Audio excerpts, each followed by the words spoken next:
Welcome to St. Andrew United Church of Christ and to this time of our weekday reflection. The beautiful music of Day by Day was written by Martin Howe, who was born in the 1930s. The words are likely familiar to you, but perhaps they're more familiar with the tune that was written for them in the musical Godspell, which came out in the 1970s. Perhaps it's because of that we might tend to think of Day by Day as a more contemporary hymn. But the words actually came from a prayer that was written in the 13th century. The prayer was written by St. Richard of Chichester.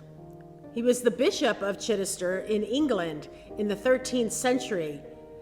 He was canonized as a saint then in 1262, 9 years after his death.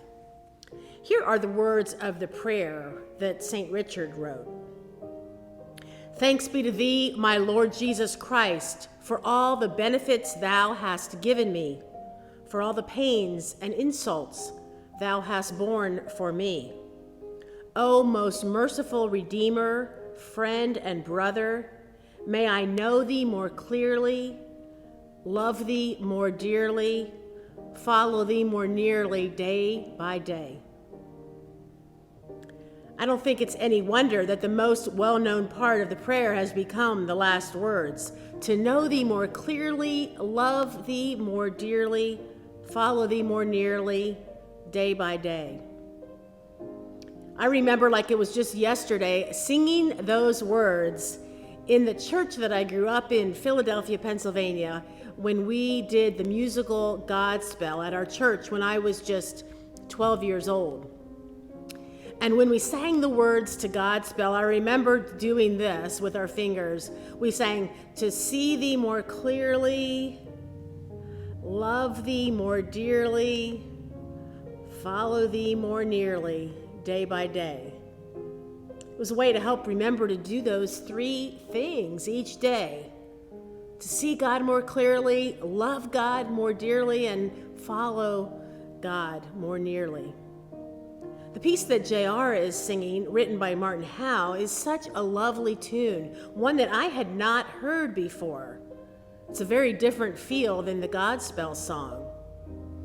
It's a good reminder to not be stuck in hearing something in a certain way, especially if it's a way that comes from childhood and we think that's the way that it needs to be.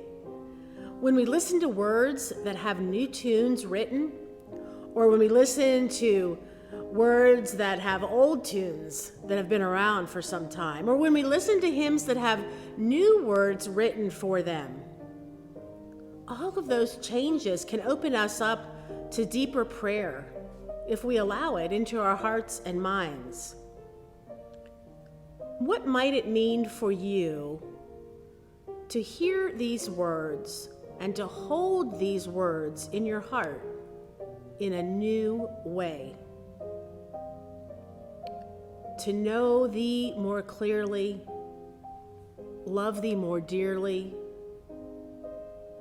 follow God more nearly, day by day, again and again, day by day.